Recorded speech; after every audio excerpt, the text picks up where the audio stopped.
Good evening, नमस्कार, स्वागत है आपका स्टडी IQ यूट्यूब चैनल पर। मैं वासु। आज से हम स्टार्ट करने जा रहे हैं रेलवे के जो स्टूडेंट्स हैं उनके लिए 90 दिन की मैथ्स की सीरीज। इन 90 डेज के अंदर आपको कंप्लीट मैथ जो है वो कवर करवाया जाएगा।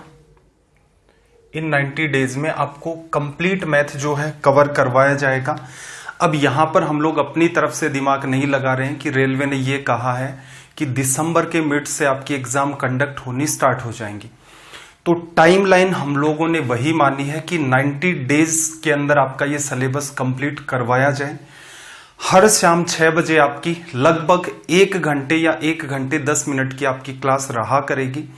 तो कुल मिलाकर के यहां पर आपको अराउंड 100 आवर्स देने हैं। 100 घंटे आप मुझे दे दो, कंप्लीट सिलेबस आपका करवाया जाएगा। अब आपके मन में ये डाउट रहेगा कि सर किस हिसाब से करवाया जाएगा, तो एक बार के लिए मैं आपके सामने एक स्लाइड रखता हूं। यहां पर जो आपको दिख रही है इसके अंदर सबसे नीचे आप ऑब्जर्व करना लिखा हुआ है टेलीग्राम। टेलीग्राम के यहां पर ऊपर जो आपको दिख रहा है वासु स्टडी IQ, ये टेलीग्राम का चैनल है। इस चैनल को आप जरूर ज्वाइन कर लें। रीजन क्या है, इस टेलीग्राम के चैनल पर एक तो आपको इन सेशंस की PDF मिल जाएंगी, इसके अलावा प्रैक्टिस करने के लिए भी तो आपको कुछ चाहिए, तो प्रैक्टिस करने के लिए आपको कुछ क्वेश्चंस भी मिल जाएंगे, प्लस आपको यहां पर नोट्स भी मिल जाएंगे। सबसे जरूरी बात तो ये है। प्लस कल मैंने यहां पर एक PDF अपलोड की थी जिसके अंदर मैंने डिस्कस किया था शेड्यूल, कि आपको इन 90 दिनों के अंदर पहला चैप्टर क्या चलेगा, दूसरा चैप्टर क्या चलेगा, तीसरा क्या चलेगा, किस चैप्टर के कितने लेक्चर्स होंगे।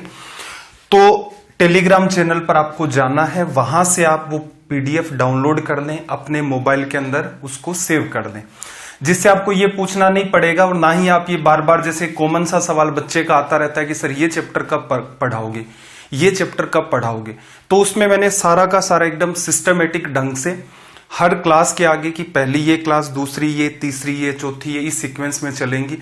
एक क्लास कितने लेक्चर में आपकी कंप्लीट होगी, हर बात को मैंने मेंशन कर रखा है।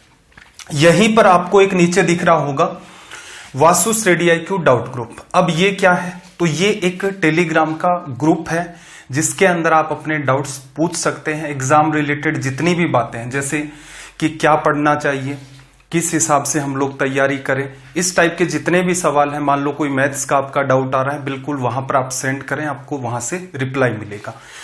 तो सबसे जरूरी बात तो ये हो गई कि इन दोनों चीजों को आप ज्वाइन कर लें, टेलीग्राम चैनल को भी ज्वाइन कर लें और टेलीग्राम का जो आपका डाउट ग्रुप है उसे भी ज्वाइन कर लें। अब थोड़ी सी बात करते हैं हम लोग भी सिलेबस की। सिलेबस आपको दिख रहा है स्क्रीन पर,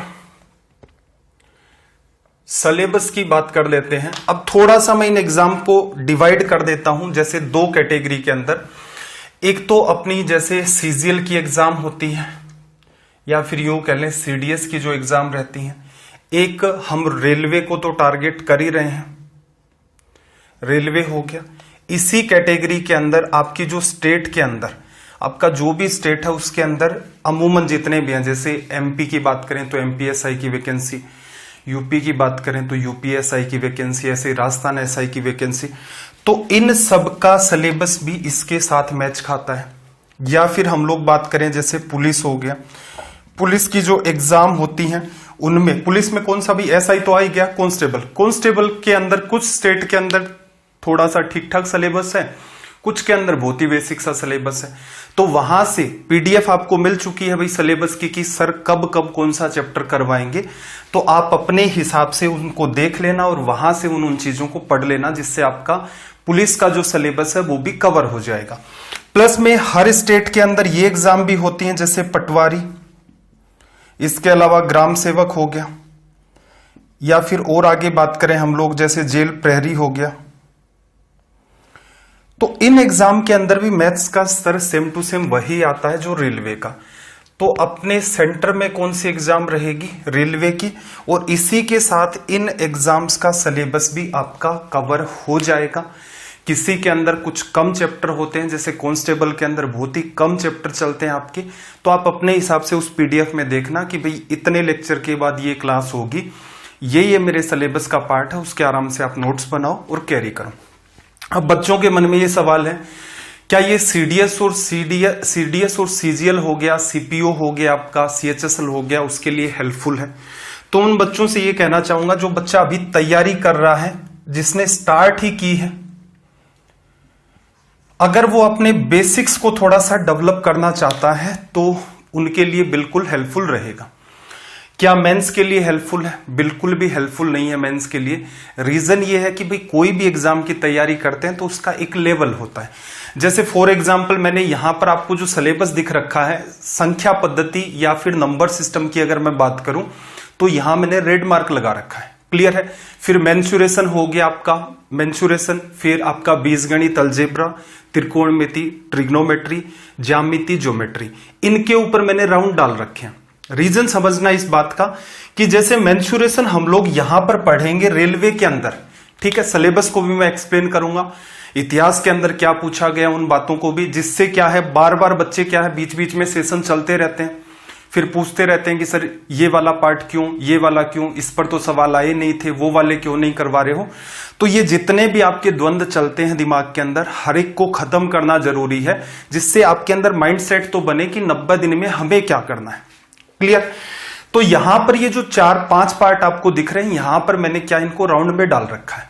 अब फॉर एग्जांपल समझे, जैसे ज्योमेट्री सीजीएल के जब बच्चे को पढ़ाते हैं, सीजीएल के बच्चे को जब पढ़ाते हैं तो कम से कम 30 घंटे प्लस चाहिए, क्लियर है, जिसमें भी कुछ स्लाइड का सहारा लेना पड़ता है, एकदम थ्योरी के साथ एकदम डिटेल के अंदर बात को खींचते हैं कि एक एक बात को प्रूव भी करके रख रहे हैं सामने जो रिलेवेंट है। तो यही सेशन आपका 40 आवर्स प्लस का हो जाता है, सिर्फ और सिर्फ ज्योमेट्री। सेम टू सेम यही बात सीडीएस के लिए भी आपकी लागू होती है। ऐसे मेंसुरेशन की बात करें तो लगभग 20 घंटे लग जाते हैं सीजीएल का मेंसुरेशन कंप्लीट करवाने के लिए। तो इसका मतलब यहां पर तो इतने सेशन पॉसिबल ही नहीं है। रीजन, इन एग्जाम में ऐसा नहीं पूछा जाता है। तो आपको ये सेशन, जो बच्चा अभी तैयारी स्टार्ट करना चाह रहा है कि सर मैं इन एग्जाम्स की तैयारी करना चाहता हूं, तो उनके लिए बिल्कुल ये सेशन एकदम रामबाण की तरह साबित होंगे।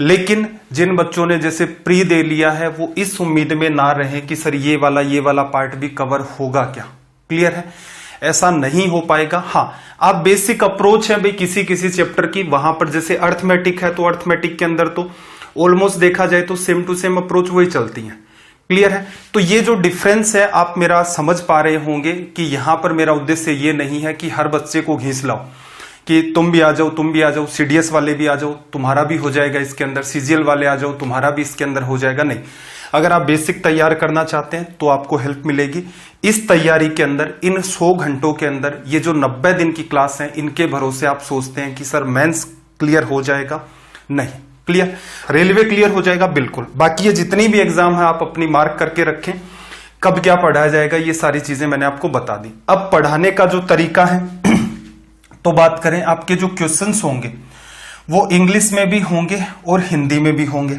ठीक है। एक्सप्लेन करते टाइम जो कम्युनिकेशन की अपनी लैंग्वेज है, जो बोलचाल की भाषा है, वो हिंदी रहेगी। टर्म्स आपकी इंग्लिश में भी काम में ली जाएंगी और टर्म्स आपकी हिंदी में भी काम में ली जाएंगी, क्लियर है। फिर नई बात और क्या रहेगी, जिस हिसाब से आपने मेरे पुराने सेशंस भी देखे हैं, पहले आपको सवाल बेसिक तरीके से समझाया जाता है। ये सबसे जरूरी इसलिए है क्योंकि ये जितनी भी एग्जाम है इनमें टाइम की मारामारी नहीं होती है। सीजीएल मेंस है, जैसे 100 सवाल आते हैं, उनमें भी 70-80 जो सवाल होते हैं वो ठीक होते हैं हमारे, फिर भी टाइम 120 ही मिनट होता है। तो यहां टाइम की बहुत ज्यादा मारामारी होती है, इन एग्जाम्स में टाइम की इतनी मारामारी नहीं होती है। तो बेसिक्स को भी कवर करना है और प्लस में प्रयास ये रहेगा कि मैं आपको एग्जाम जो अप्रोच है, जो इन बच्चों को समझाई जाती है या पास्ट में जितने भी सेशन आपके लिए गए हैं उनमें मैंने आपको समझाई है, तो ये चीजें भी आपको समझ आ जाएं। चलिए भाई, बिना कोई टाइम किल किए आगे सिलेबस को थोड़ा सा समझ लेते हैं।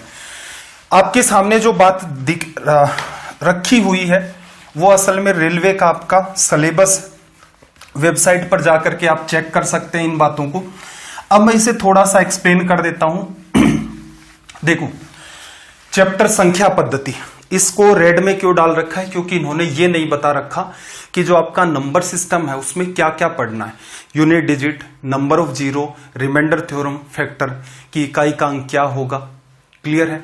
शेषफल प्रमेय, गुणनखंडों की संख्या, तो इस टाइप से जीरो की जो काउंटिंग होती है वो वाली इन्होंने कुछ डिफाइन नहीं कर रखा। इसका मतलब हमें पढ़ना तो पड़ेगा, क्योंकि सवाल पूछ सकता है, उसने संख्या पद्धति नाम दे दिया। बोर्ड मास इन्होंने दे रखा है, कोई समस्या नहीं है। ये वाली चीज पढ़ के आप एसएससी के अंदर भी बिल्कुल, क्योंकि ये तो सेम टू सेम एक ही जैसा होता है। फिर आपके दशमलव और भिन्न, डेसिमल और आपके फ्रैक्शन हो गए, ये भी सिलेबस का पार्ट है। एलसीएम एचसीएफ है। अनुपात समानुपात, इन्होंने अनुपात समानुपात के साथ पूरे के अंदर अगर आप गौर से देखेंगे तो मिश्रण चैप्टर नहीं डाल रखा। तो क्या वो पूछा जाएगा? देखो वो लोग बिल्कुल पूछ सकते हैं। रीजन क्या है, मिक्सर या मिश्रण जब हम लोग पढ़ते हैं तो उसमें भी अनुपात को ही काम में लिया जाता है। इसका मतलब हमें मिक्सर भी पढ़ना होगा। अब ये लोहे की लकीर मत मान लेना कि सर ये सिलेबस था, मिक्सर क्यों पढ़ा रहे हो। बिल्कुल भाई, आपको पढ़ना हो तो बिल्कुल पढ़े। मैं अपने रीजन रख रहा हूं, आप इनको काउंटर करना चाहते हैं तो आप अपने हिसाब से पढ़ सकते हैं। फिर इन्होंने देखो प्रतिशत दिया। मेंसुरेशन के अंदर अगर पुराने आप पेपर ऑब्जर्व करेंगे तो आपको 3D जो है वो शायद ही कहीं देखने को मिले। क्लियर है। 3D के बहुत रेयर सवाल पूछे जाते हैं, तो क्या पढ़ें 3D के अंदर? जैसे अपना हो गया क्यूब, क्यूबॉइड, घन, घनाभ हो गया, सिलेंडर, बेलन हो गया, अर्धगोला हो गया, गोला हो गया, प्रिज्म हो गया, पिरामिड हो गया। तो मेरा ये मानना है कि आप 3D को स्किप ना करें। आज हम मेंसुरेशन 3D को ही स्टार्ट करने वाले हैं। आपके पास अंडरस्टैंडिंग होनी चाहिए। रीजन इन्होंने ये नहीं कह रखा है कि मेंसुरेशन के अंदर 2D के ही सवाल पूछेंगे या फिर 3D के सवाल पूछेंगे। तो ये कंफ्यूजन मेनली मैंने रेलवे की तैयारी करने वाले बच्चे हैं उनके जैसे कमेंट्स भी आते हैं, बहुत बार मैसेजेस भी आते हैं कि सर 3D इसमें आता है या नहीं आता। देखो उन्होंने पास्ट में चाहे एक ही सवाल ना पूछा हो, उन्होंने बात दे रखी है, कोई फर्क नहीं पड़ जाएगा। जैसे हम 6 घंटे इसको पढ़ेंगे तो इसमें आप कुछ खोने वाले तो है नहीं। एक अंडरस्टैंडिंग आपकी मैं डेवलप कर दूंगा जिससे एग्जाम में अगर आ भी जाता है तो आप सवाल हिट कर दें। क्लियर। समय कार्य, समय दूरी, साधारण चक्रवर्ती ब्याज आ गया, लाभ हानि आ गया, चलो ये तो कॉमन चैप्टर है। फिर आपका बीजगणित, ज्यामिति, त्रिकोणमिति। अब इनका लेवल वैसा नहीं पूछा जाता है जैसा एसएससी के अंदर। ये एकदम बेसिक तरीके से आपकी चीजें पूछी जाती हैं, तो इनको बहुत एक्सट्रीम लेवल पर नहीं खींचना हमें। फिर स्टैटिक्स इन्होंने डाल रखा है। प्रारंभिक सांख्यिकी, ये आपका सांख्यिकी का एकदम बेसिक पार्ट होता है। जैसे यहां पर बारंबारता, फ्रीक्वेंसी वगैरह इस टाइप की छोटी छोटी चीजें आपसे पूछी जाती हैं। अगर आप एक बार सांख्यिकी को देख लेते हैं तो आपका काम यहां पर चल जाएगा। फिर अगली बात इन्होंने दे रखी है वर्गमूल। घनमूल नहीं दिया, तो वर्गमूल जब पढ़ेंगे तो साथ में एक लेक्चर में घनमूल भी डिस्कस कर लेंगे। रीजन क्या है कि भाई वर्गमूल इन्होंने डाल दिया, हो सकता है घनमूल का भी सवाल बना ले। आयु की गणना, एज चैप्टर आ गया। क्लियर। अब यहां पर पूरा सिलेबस देखोगे आपको औसत नहीं दिखाई दे रहा है। क्या सवाल नहीं पूछ सकता? बिल्कुल पूछ सकता है भाई। आयु के सवाल औसत में भी तो बनते हैं, उसमें भी तो गणना ही की जाती है कि क्लासरूम के अंदर ये आदमी बाहर चला गया है, ये नया आ चुका है, अब औसत कितना हो जाएगा, नए आने वाले की आयु कितनी होगी। इसका मतलब एवरेज चैप्टर भी हमें पढ़ना है। कैलेंडर और घड़ी ये मैं आपको नहीं पढ़ाऊंगा, ये आपका रीजनिंग का पार्ट होता है। और इसके बाद नल और टंकी आपका आ गया, और एक शब्द इन्होंने जोड़ रखा है आदि। आदि का मतलब ये हो गया कि हमारा मन करेगा तो इसके अलावा भी हम लोग कुछ पूछ लेंगे। बाकी ये आपका सिलेबस है जो हमें 90 दिन के अंदर यहां पर कवर करना है। पीडीएफ आप डाउनलोड कर लेना, जिससे आगे की क्लासेस में कोई भी बच्चा ये नहीं कहेगा कि सर ये चैप्टर कितने दिन पढ़ाओगे, ये इंपॉर्टेंट है या इंपॉर्टेंट नहीं है, इसके बाद कौन सा चैप्टर होगा, ट्रिग्नोमेट्री कब पढ़ाएंगे, बोर्ड मास पर कब आएंगे। हर चीज मैंने उस पीडीएफ में डाल रखी है कि पहले ये क्लास होगी, फिर ये क्लास होगी, फिर ये क्लास होगी। तो इस सीक्वेंस में आपकी ये सारी चीजें चलेंगी। नीचे वही आपका टेलीग्राम का आपको ग्रुप दे रखा है और चैनल दे रखा है। इन दोनों को आप जरूर ज्वाइन कर लें, पीडीएफ के लिए भी और अपने डाउट्स के लिए भी। चलिए भाई, आज का जो सेशन अपना पहला डे 1 की बात करें तो डे 1 की स्टार्टिंग हम लोग कर रहे हैं यहां से। मेंसुरेशन 3D, क्षेत्रमिति की बात चल रही है यहां पर। क्षेत्रमिति भी किसके अंदर? 3D के अंदर। एक एक करके मैं आपको यहां पर सारी की सारी बातें एक्सप्लेन करता हूं कि ये जो चैप्टर हम लोग पढ़ने जा रहे हैं इसमें क्या क्या तो पूछा जाता है, किन किन चीजों को यहां पर हमें समझना है। मेंसुरेशन या फिर क्षेत्रमिति की बात करें तो सबसे जरूरी बात है इस चैप्टर की, आपको कॉन्सेप्ट ऑफ वॉल्यूम आना चाहिए। कॉन्सेप्ट का हिंदी मीनिंग होता है संकल्पना। कॉन्सेप्ट समझते होंगे, मेरे ख्याल से कोई इश्यू नहीं होगा कि आयतन का भी एक कॉन्सेप्ट होता है। वो जिस बच्चे को पता होता है उसका फायदा क्या होगा? उसका फायदा ये होगा कि वॉल्यूम से रिलेटेड जितने भी सवाल हैं, वॉल्यूम से रिलेटेड जितने भी सवाल हैं, फॉर्मूले को रटना नहीं पड़ेगा। ऑटोमेटिक क्या होगा, ये याद रह जाएगा। याद रखना या फिर यूं कह लो समझना और रटने में बहुत रात दिन का अंतर होता है। क्लियर है? तो सबसे जरूरी बात तो यह है कि सबसे पहले हम आयतन का कॉन्सेप्ट समझेंगे कि आयतन कैसे निकाला जाता है। इसके अलावा अगर मैं बात करूं तो मेंसुरेशन 3D में आपसे कोई लंबाई पूछ सकता है, आपसे पृष्ठीय क्षेत्रफल पूछ सकता है, आपसे आयतन पूछ सकता है, length, surface area and volume. ये मेनली 3 चीजें हमें निकालनी होती हैं। हमें क्या क्या पढ़ना है भाई? हम पढ़ेंगे क्यूब को, घन, क्यूबॉइड, घनाभ, इसके बाद अपना सिलेंडर, बेलन, इसके बाद शंकु या कोन, हेमिस्फेयर, अर्धगोला, स्फेयर, गोला। ये चीजें तो मस्ट हैं कि मेंसुरेशन नाम दे दिया, इसका मतलब इतनी चीजों से तो आप एटलीस्ट गो थ्रू रहें जिससे कि आपका काम चल जाए। इसके अलावा भी मैं आपको डील करवा दूंगा पिरामिड और प्रिज्म से।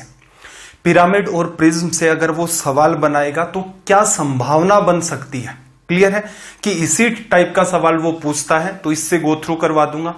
मेरा प्रयास ये रहेगा कि इन चीजों को समझा ले जाऊं और आप भी कोशिश करें इन चीजों को समझने की। रटने की कोशिश ना करें, क्योंकि रटेंगे तो फिर वही है कि समस्या पैदा होती रहेंगी।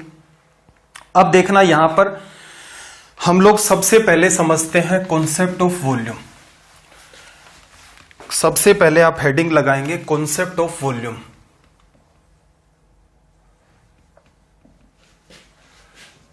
आयतन निकालने का जो कॉन्सेप्ट होता है वो हमेशा ध्यान रखना, वॉल्यूम को V से लिखा जाता है जनरली। वॉल्यूम इक्वल्स टू में होता है N इंटू में बेस एरिया इंटू में हाइट। क्या लिख सकते हो? N, आयतन जो है आपका वो लिखा जाता है N गुणा में आधार का क्षेत्रफल, आधार का क्षेत्रफल गुणा में ऊंचाई। अब ये बात हो सकता पहली बार देख रहे हैं कि सर आज तक तो नहीं पढ़ा ये वाला, ये क्या बवाल हो गया है। अब बात को अंडरस्टैंड करना, आयतन क्या होता है? N गुणा में आधार का क्षेत्रफल गुणा में ऊंचाई। फॉर्मूले जो बच्चे रटते हैं, मेनली देखो रेलवे की तैयारी कौन बच्चा करता है? एक वो जो ये चाहता है कि भाई इसके अंदर एक तो इंग्लिश का नहीं आता है, तो इसका मतलब ये तो पीछा छूटा, इसमें क्या क्या आएगा? मैथ्स पढ़नी है, रीजनिंग पढ़नी है, जीके पढ़नी है। तो एक तो वो बच्चे हैं। दूसरे ऐसे भी बच्चे हो सकते हैं कि भाई जिनको ये लगता है कि मैथ्स बहुत हाई फाई नहीं पूछा जाता है, या फिर जिनका मैथ्स का सेक्शन भी वीक है, तो वो बच्चे सोचते हैं कि भाई और एसएससी वगैरह में जाएंगे तो वहां पर चुनौतियां और ज्यादा है, तो बेटर ये रहेगा कि गवर्नमेंट जॉब के लिए रेलवे को चूज किया जाए। बाकी जो एसएससी की तैयारी कर रहे होते हैं वो बच्चे रेलवे का फॉर्म डालते हैं, वो भी एग्जाम देते हैं। तो मेरा यहां पर प्रयास ये रहेगा कि आपको एक एक बात समझाऊं। आयतन के नाम पर बस आपको इतना ध्यान रखना होता है, किसी भी शेप का आयतन बराबर N गुणा में आधार का क्षेत्रफल गुणा ऊंचाई। अब ये जो N है ये इंपॉर्टेंट बात है। सबसे जरूरी बात ये है कि N की वैल्यू कई बार 1 होती है, N की वैल्यू कई बार 1/3 होती है, और N की वैल्यू कई बार 2/3 होती है। क्लियर? N की वैल्यू 1 कब होती है? N की वैल्यू जब आपकी आकृति आधार से, आपकी आकृति जो है आधार से शीर्ष तक एक जैसी हो, शीर्ष तक एक जैसी हो, वहां पर N की वैल्यू 1 हो जाती है। जैसे आप मुझे कोई आकृति बताएंगे तो देखना, जैसे क्यूब होता है, हमारे पास एक आकृति आती है, इसके अंदर सबसे पहली घन या फिर क्यूब। क्यूब या घन को जब आप बनाते हैं तो आपने ऑब्जर्व किया होगा कि ये आकृति जो है आपकी, ये नीचे से लेकर ऊपर तक आपकी क्या होती है? एक जैसी। जैसे मैं आपको यहां पर दिखाता हूं कि ये जो हमारे पास घन होता है, ये क्यूब होता है हमारा। हो सकता है लाइटिंग की वजह से यहां कुछ ज्यादा ही ब्राइटनेस आपको लग रही हो इसके ऊपर। ये हमारा क्या है? घन। अब ये भी इसकी भुजा, ये भी इसकी भुजा, ये भी इसकी भुजा, तो इसकी लंबाई ये हो गई, चौड़ाई ये हो गई, ऊंचाई ये होगी। तो आप क्या लिख सकते हैं, ये आपकी लंबाई, ये आपकी चौड़ाई, ये आपकी ऊंचाई लिखा जा सकता है। आपको मैंने क्या कहा कि कोई भी आकृति अगर नीचे से ऊपर तक एक जैसी होती है, n का मान 1 हो जाएगा। तो यहां से आपने क्या देखा कि n का मान तो 1 हो गया। आयतन क्या लिखोगे, आधार का क्षेत्रफल। इसका आधार एक वर्ग होता है, भुजा a, वर्ग का क्षेत्रफल क्या होता है, a²। आधार का क्षेत्रफल लिख लिया, गुणा में ऊंचाई कितनी भाई, आधार का क्षेत्रफल गुणा में ऊंचाई आपकी a।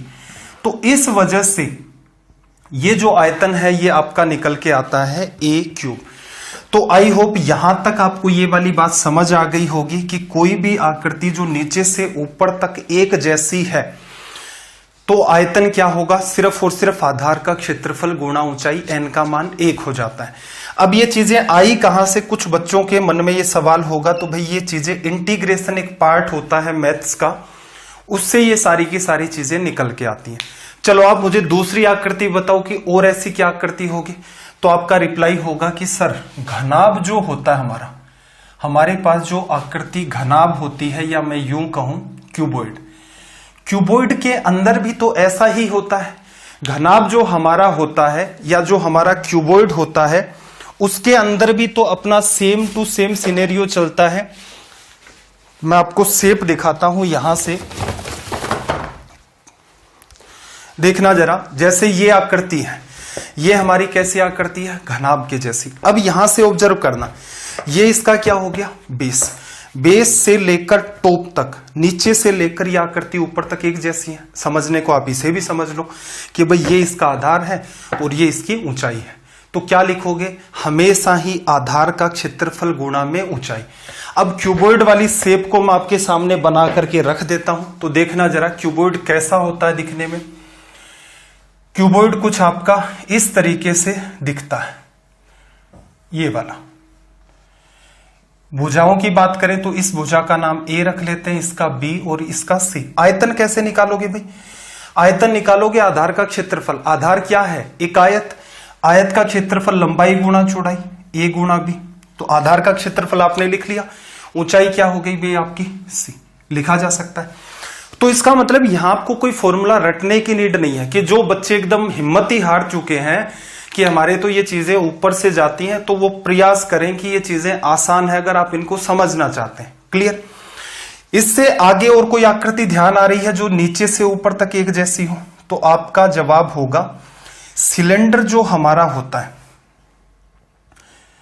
सिलेंडर या फिर जो बेलन है वो भी तो नीचे से ऊपर तक एक जैसा होता है।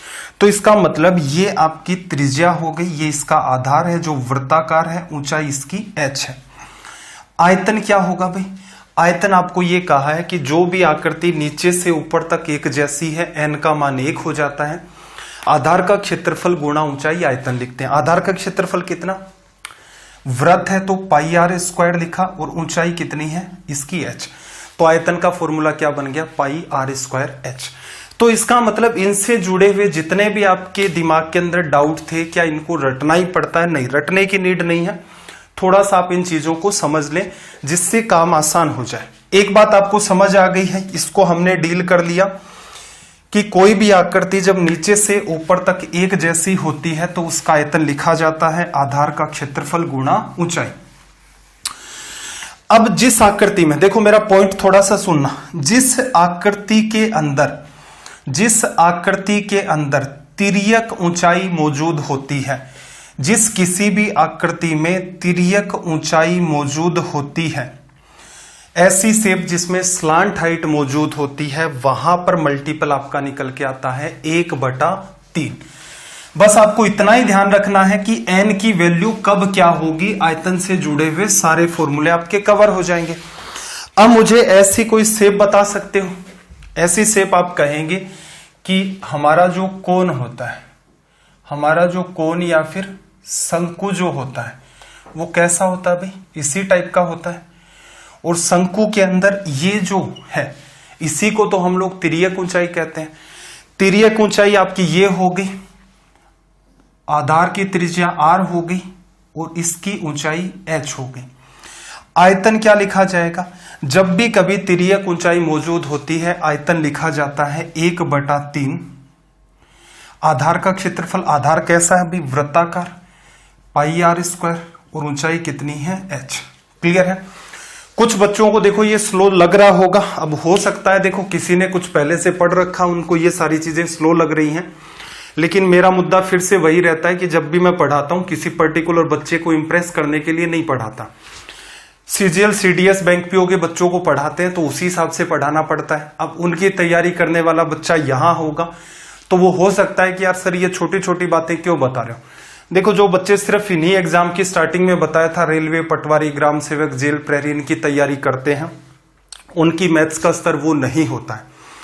मैं एक शिक्षक हूं तो मैंने ये बहुत सारी चीजें हैं फेस की हैं कि भाई किस टाइप के स्टूडेंट होते हैं, उनको क्या पढ़ाओगे तो समझ में आएगा। क्लियर है। तो बेसिक से लेने का मेरा पर्पज ये है कि जिस टाइप के बच्चे मेरे सामने हैं उसके हिसाब से पढ़ाया जाए, उनके हिसाब से नहीं कि 100 बच्चे देख रहे हैं, उनमें पता चला 90 बच्चे ऐसे हैं जो रेलवे की एग्जाम देने वाले हैं, 10 बच्चे ऐसे हैं जो SSC की एग्जाम देंगे। अब उन 10 बच्चों का लेवल बिल्कुल हो सकता है कि उन बच्चों से थोड़ा ठीक हो, लेकिन उन 10 बच्चों को इंप्रेस करने के चक्कर में नहीं पढ़ाना है मुझे। जो बैच अपना चल रहा है उसी हिसाब से, ना एक दिन पीछे करेंगे ना एक दिन आगे करेंगे, एक सीक्वेंस आपको दे दिया है कि इसके बाद ये, इसके बाद ये, इसके बाद ये, सब आपको पढ़ाया जाएगा।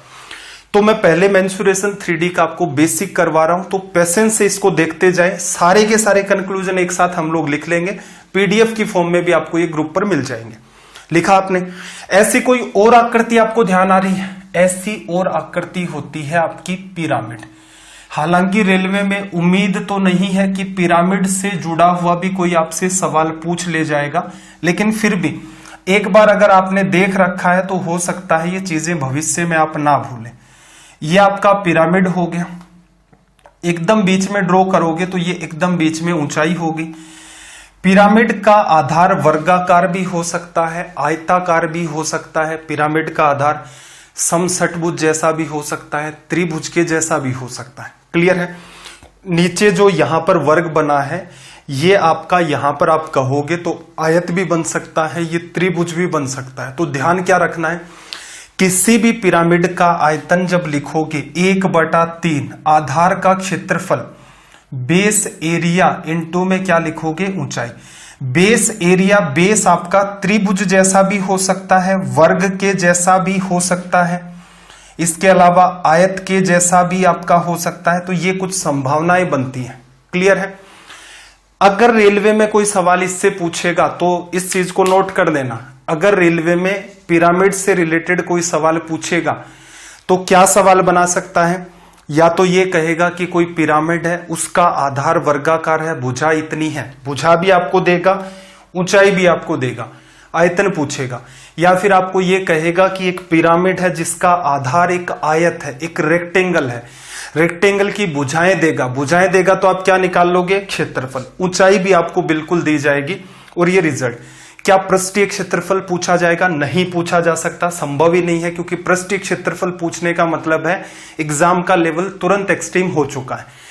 तो आपको इतनी सी बात ध्यान रखनी है कि भविष्य में मान लो आपको यह भी कह दे कि एक पिरामिड है जिसका आधार एक पंचभुज है। अब आप पंचभुज देखो और सोचो पिरामिड, यार ये क्या बवाल आ गया। ध्यान रखना, अगर रेलवे में ऐसा सवाल आता है तो ये मान के चलो वो 100% आप तो सही करोगे, और एक बहुत बड़ी भीड़ है जो क्या देखेगी, पिरामिड पूछा है, पिरामिड मैंने पढ़ा नहीं, कुछ ने पढ़ भी लिया और उसमें मान लो दे रखा हो पंचभुज, तो वो फिर घबरा जाएंगे, अच्छा पिरामिड में भी पंचभुज। ध्यान रखना, ऐसे सवालों में क्या करता है, पंचभुज का क्षेत्रफल दे देगा। जैसे आपको कह देगा पंचभुज का क्षेत्रफल 60 वर्ग सेंटीमीटर है, ऊंचाई 10 सेंटीमीटर है, आयतन बताओ। तो ऐसे सवालों में आपको सिर्फ ये करना है, 1/3 आधार का क्षेत्रफल 60 आपको देगा, ऊंचाई आपको उसने दी और आपने सिर्फ गुणा किया और आपका रिजल्ट क्या आ गया, 200 घन सेंटीमीटर। तो ध्यान रखना, अगर ऐसी कोई संभावना बनेगी तो सिर्फ आयतन का सवाल बनेगा। तो सवाल को एक बार रीड जरूर करना, इसीलिए मैं आपको ये कॉन्सेप्ट पढ़ा रहा हूं। वरना बच्चे को अगर मैं ये अलग अलग करके बताऊं तो पिरामिड हो गया, आपका प्रिज्म हो गया, इतने में बच्चा छोड़ के भाग जाता है रेलवे वाला, क्या मैथ से ही पीछा छुड़ा करके तो ऐसी एग्जाम को चूज किया था, उसमें भी ये बात पढ़नी पड़ रही है। चलो ये बात क्लियर हो गई होगी। दो बातें मैंने आपकी क्लियर करा दी कि n की वैल्यू 1 कब लेते हो, n की वैल्यू 1/3 कब लेते हो। आपका काम क्या रहेगा, एक बात और सुनना, आपका काम ये रहेगा कि इनके डायग्राम बिना देखे बनाने हैं आपको, और बिना देखे इनके फॉर्मूले लिखोगे, सोच करके, रट करके नहीं। कि जैसे कई बच्चे सोचते हैं अच्छा शंकु का 1/3 पाई आर स्क्वायर एच, शंकु का 1/3 पाई आर स्क्वायर एच, इस हिसाब से कोई मंत्रोच्चारण सा करते रहते, वो नहीं करना। रीजन है शेप दिमाग में ही, शंकु अच्छा ऐसा हो गया, तिर्यक ऊंचाई है 1/3 लगेगा, आधार का क्षेत्रफल, आधार क्या है वृत्त, पाई आर स्क्वायर, ऊंचाई एच, हो गया आयतन। अब देखना ऐसी आकृतियां जिनके अंदर ये घुमाव वाली ऊंचाई मिलती है, इस टाइप का आपको कोई घुमाव मिलता है, ये क्या थी, नीचे से ऊपर तक एक जैसी थी, इनमें स्लांट हाइट मौजूद थी, इसमें कोई घुमाव मिलेगा। कहां मिलता है भाई ये घुमाव? ये घुमाव मिलता है आपका हेमिस्फेयर। हेमिस्फेयर की अगर मैं बात करूं, अर्धगोला। 6 सेशन होंगे आपके मेंसुरेशन 3D के, तो पेशेंस के साथ एक एक सेशन देखें। बहुत ज्यादा कुछ भी नहीं कर पाते पहले से, अगर आपने पढ़ भी रखा है तो एटलीस्ट आप अपने रिवीजन के पर्पज से हर शाम 6 बजे आए, 1 घंटे तक इस क्लास को देखें। और दूसरी बात, आपके कमेंट्स है मैं जनरली देख लेता हूं कि जैसे क्लास 6 से 7 चली, 9 बजे के आसपास बहुत बार मैं कमेंट भी देख लेता हूं कि किसी बच्चे का कोई इश्यू तो नहीं आ रहा उस वीडियो के नीचे। तो आपके कोई सजेशंस हैं, आपको ये लग रहा है कि सर स्पीड ज्यादा है, स्पीड कम है, स्पेशली रेलवे वाले बच्चे और जो एग्जाम मैंने बताई थी कि वो बच्चे जो इनकी तैयारी कर रहे हैं, वो कमेंट करके जरूर बताएं। अगर स्पीड ज्यादा लगेगी स्लो कर देंगे, स्पीड कम लग रही है स्पीड को फास्ट कर देंगे। समझाने के अंदर लैंग्वेज का किसी भी टाइप का कोई भी इश्यू हो, सवाल तो अभी तक हमने स्टार्ट नहीं किया, किसी भी टाइप का कोई भी इश्यू हो कमेंट जरूर करना, जिससे 1-2 क्लास में हम उन चीजों को इंप्लीमेंट कर ले जाएं कि इस फ्लो में पढ़ाना है, तब बच्चों को समझ में आता है। तो कमेंट जरूर करना, ठीक लगता है तो भी कमेंट करोगे, ठीक नहीं लगता है तो भी कमेंट करोगे। देखो जब घुमाव मौजूद होता है, जब कर्व आपका यहां पर मौजूद होता है, उस केस में आयतन क्या होता है, volume equals to 2/3 base area into height. अब ऑब्जर्व करना अर्धगोले का, और ये चीज कहां से आई है, इंटीग्रेशन से। इंटीग्रेशन से ये वाली सारी की सारी चीजें निकल के आई हैं। एक वीडियो के अंदर मैं प्रूव भी कर चुका हूं कि कोन का वॉल्यूम में 1/3 कैसे आता, आप सर्च कर सकते हैं, वासु सर डालेंगे आपको ये कंक्लूजन मिलेगा। लेकिन उन चीजों में हमें पढ़ना नहीं है, तो सीधे सीधे देखना। किसकी बात की थी मैंने भाई, घुमाव की। ये घुमाव आपको दिख रहा है। अब ये क्या हो गया, आर। वॉल्यूम क्या होगा भाई, 2/3 लगेगा। आधार का क्षेत्रफल पाई आर स्क्वायर। ऊंचाई क्या, तो एक बात बताओ, ये जितनी यहां से होती है गोले के अंदर सेम टू सेम ये इतना ही तो होता है, ऊंचाई आर। तो इस वजह से ये फॉर्मूला बनता है 2/3 पाई आर क्यूब। इस बात को ध्यान रखेंगे, बहुत बार बच्चे कंफ्यूज हो जाते हैं। क्लियर? अब देखना, इसी का जस्ट डबल कर दूं मैं, इसको 2 गुना, ऊपर जैसा है वैसा का वैसा नीचे फिट कर दूं। जैसे ये मान लो गेंद थी, गेंद को काट दिया, ऊपर का पार्ट रखा हुआ है। अब दोनों को फिर से जोड़ दोगे तो ये आकृति ऐसी दिखेगी, त्रिज्या आर होगी। ये क्या बनता है हमारा, ये हमारा बनता है गोला, ये हमारा क्या हो गया, स्फीयर। अब इसमें कई बार बच्चे कहते हैं कि सर इसमें तो गुणा 4/3 आता है, तो ध्यान रखना, इसको 2 से गुणा करते हो, जैसी ये आकृति ऊपर है वैसी की वैसी इसके नीचे फिट कर दोगे तो गोला बनता है। बेसिक ये था, उससे वो बनाया गया है। ठीक है, तो इसका मतलब इसका आयतन क्या करना है, इसका जस्ट डबल।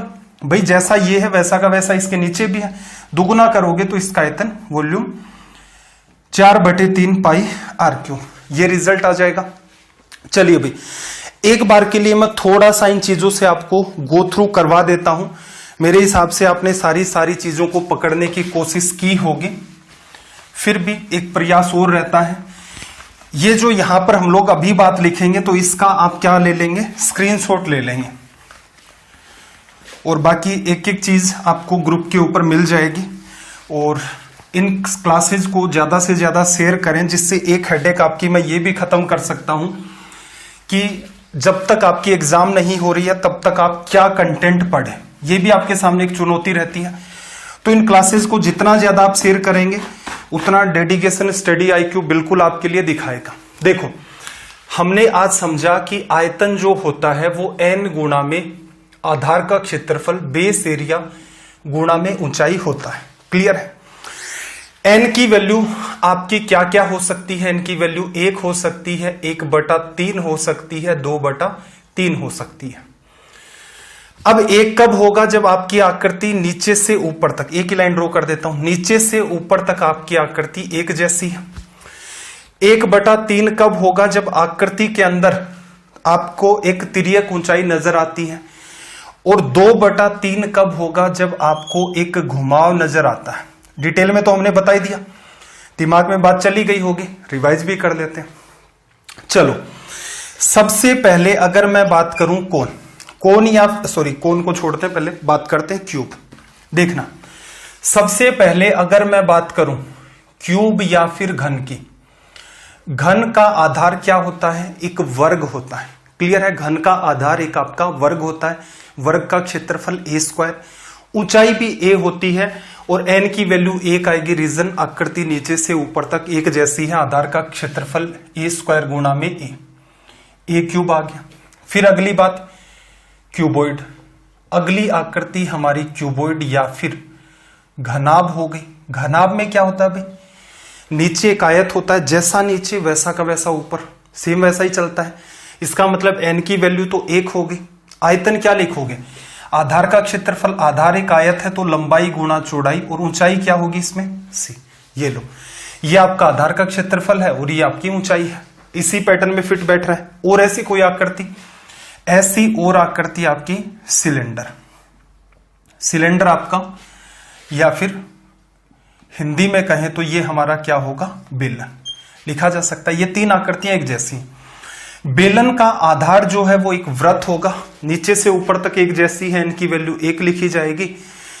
बेलन का जो आधार है वो वृत्त है, वृत्त का क्षेत्रफल πr², ऊंचाई इसकी h आपको दी रहती है। तो ये भी सेट हो गया। इसका मतलब ये 3 आकृतियां एक ही पैटर्न को या एक ही कॉन्सेप्ट को फॉलो करती हैं, नीचे से लेकर ऊपर तक एक जैसी होती हैं। फॉर्मूला नहीं रटना पड़ा। चलो आगे पर आ जाते हैं।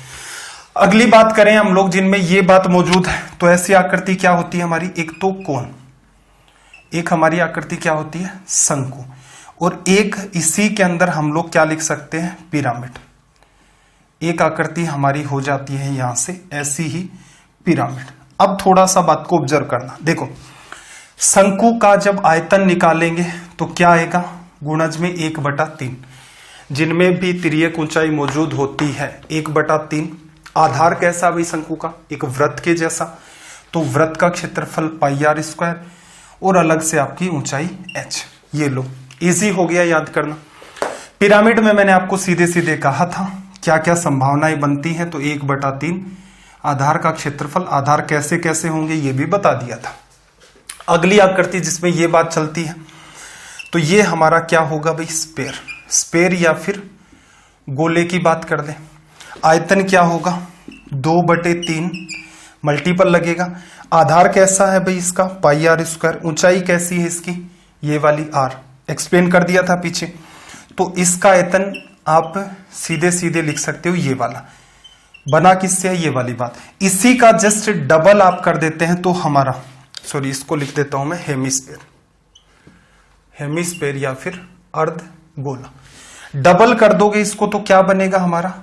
इसको डबल करने पर हमारा स्पेयर या फिर गोला बन जाएगा। आयतन इसका जस्ट डबल, 2 से गुणा करते ये 4/3 πr³ आ गया। तो आप सबसे पहले तो क्या करें, इसका स्क्रीनशॉट ले लें। आपसे रिक्वेस्ट ये है कि जब आप जहां पर भी इनके नोट्स बनाने स्टार्ट करेंगे, जहां कहीं भी आप इनके नोट्स बना रहे हैं, वहां इतना काम कर लें कि एक शेप लिखिए आपने क्यूब के आयतन से रिलेटेड पहली बात आपको लिखनी है। क्यूब लिखा, डायग्राम उसका बनाने की कोशिश करो। अब डायग्राम में बहुत ज्यादा कलाकारी नहीं, कई बच्चे क्या भयंकर इमोशनल हो जाते हैं, वो क्या करते हैं स्केल ढूंढ लाते हैं, कलरफुल पेन यूज करते हैं। ठीक है, इतना कुछ नहीं करना है, एक सिंपल सा है भाई क्यूब बनाना, आपको घन बनाना है। बनाने का तरीका ये लो, सिंपल सा। ये क्यूब हो गया, आपको समझ आ रहा है। अब चाहे कुछ भी हो, ये मेंशन कर दिया, इसका आप आगे आयतन लिख दो। तो इससे क्या होगा, फॉर्मूलों से रिलेटेड आपका कंफ्यूजन कंप्लीट दूर हो जाएगा। अब देखो यहां पर हम लोग आज का सेशन में कुछ और भी चीजें पढ़नी है। पहले तो मैं मेंसुरेशन का जितना भी इंपोर्टेंट पार्ट है उससे रिलेटेड कुछ बातें और भी कर लेते हैं। देखना, अब रेलवे में चलो वैसे तो आपको बहुत ज्यादा इतना कैलकुलेशन पर काम नहीं करना पड़ता, लेकिन फिर भी जो बच्चे कैलकुलेशन पर काम कर सकते हैं तो उन्हें मैं कुछ चीजें सजेस्ट करना चाहूंगा। तो यहां से आप थोड़ा सा ऑब्जर्व करना। कभी भी क्यूब का जैसे सवाल पूछ लिया आपसे सिंपल सा ही कि एक क्यूब है, एक घन है जिसकी भुजा 18 सेंटीमीटर है, उसका आयतन बताओ। एक घन है जिसकी भुजा 12 सेंटीमीटर है, आयतन बताओ।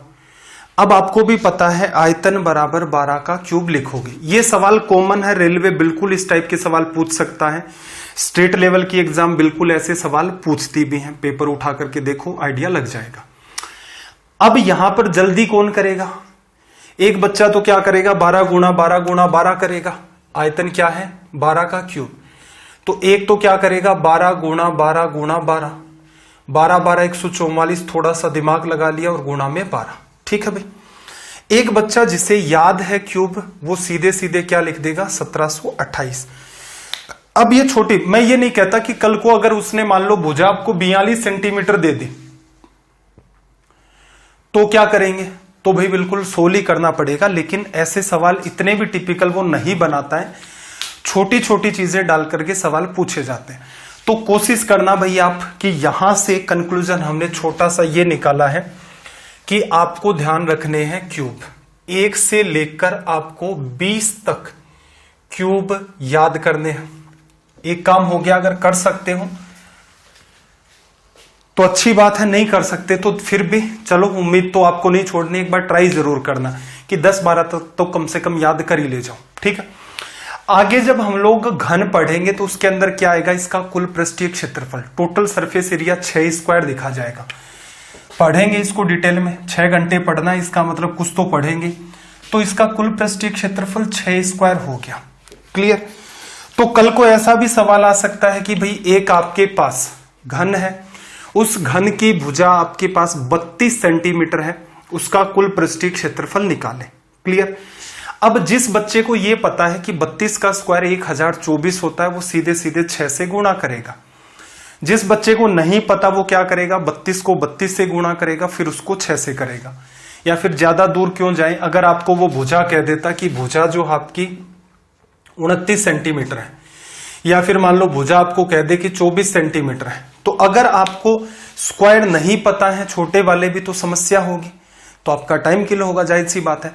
तो आपसे एक रिक्वेस्ट है कि भाई 1 से लेकर के आप 30 तक तो ध्यान रखोगे ही रखोगे, ये मस्ट हो जाता है। ये क्यों रखने हैं, क्योंकि भाई आगे चल के जब मैं आपको कंपाउंड इंटरेस्ट पढ़ाऊंगा तो उसके अंदर भी इन चीजों का छोटा छोटा रोल रहेगा।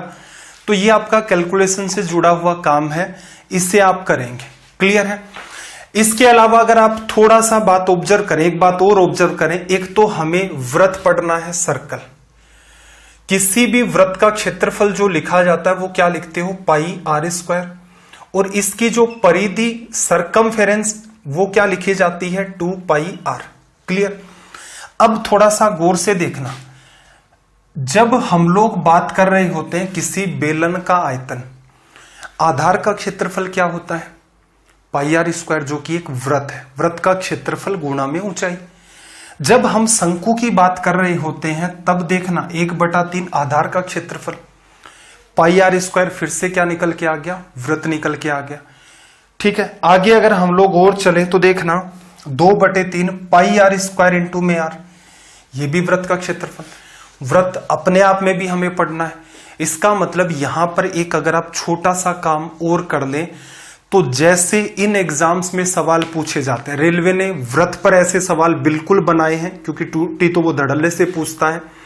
अगर आप इन चीजों को जो मैं आपको अभी बताने चाह रहा हूं, अगर आप वहां से उस टेबल को थोड़ा सा याद रख लेंगे तो आपका काफी सारा टाइम बचना स्टार्ट हो जाएगा। वो टेबल क्या है तो देखना जरा, स्क्रीन पर आपके सामने टेबल है,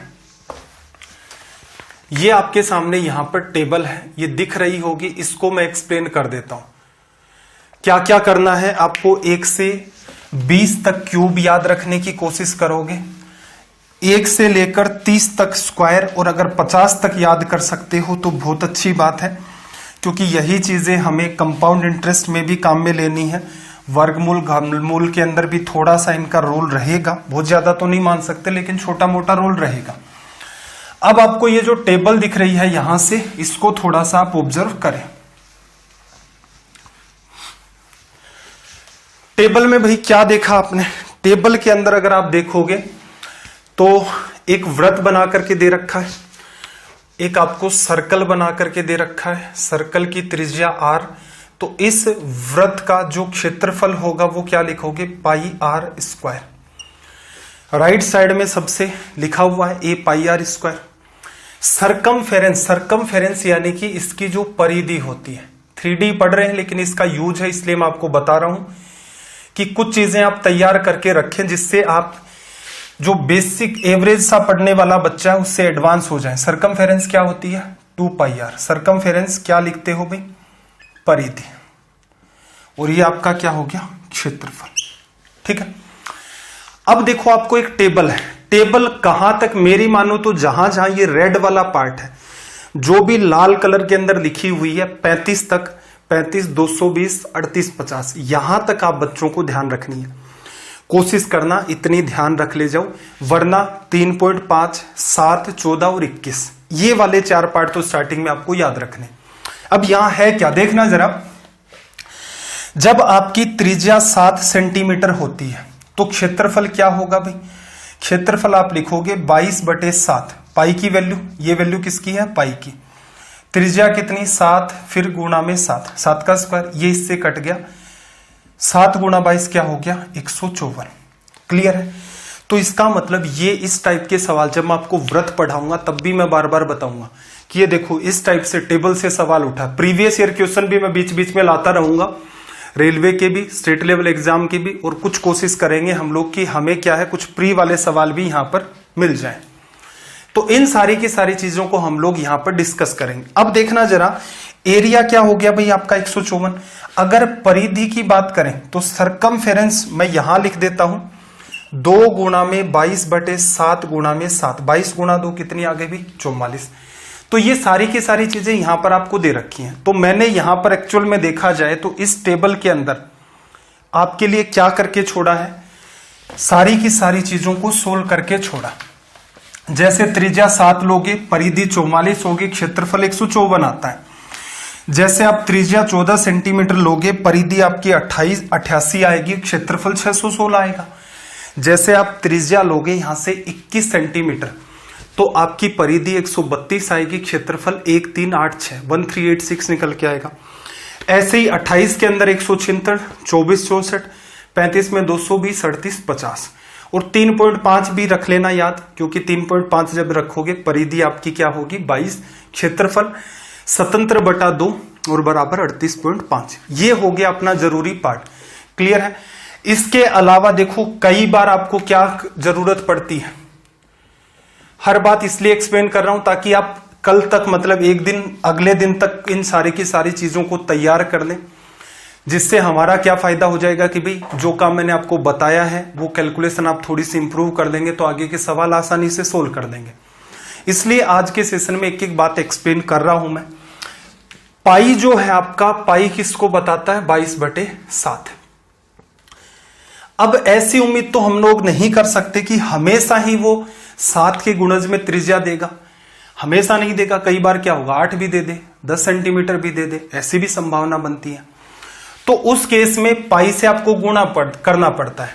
पाई 22/7 होता है, 22 को 2 गुणा में 11/7 लिख सकते हो। इसका मतलब आपको किसी भी संख्या, क्योंकि यहां पर देखो त्रिज्याएं होंगी आपकी, तो 11 से गुणा भी आपको आना चाहिए। 11 से गुणा आप कैसे करोगे ये इंपॉर्टेंट है।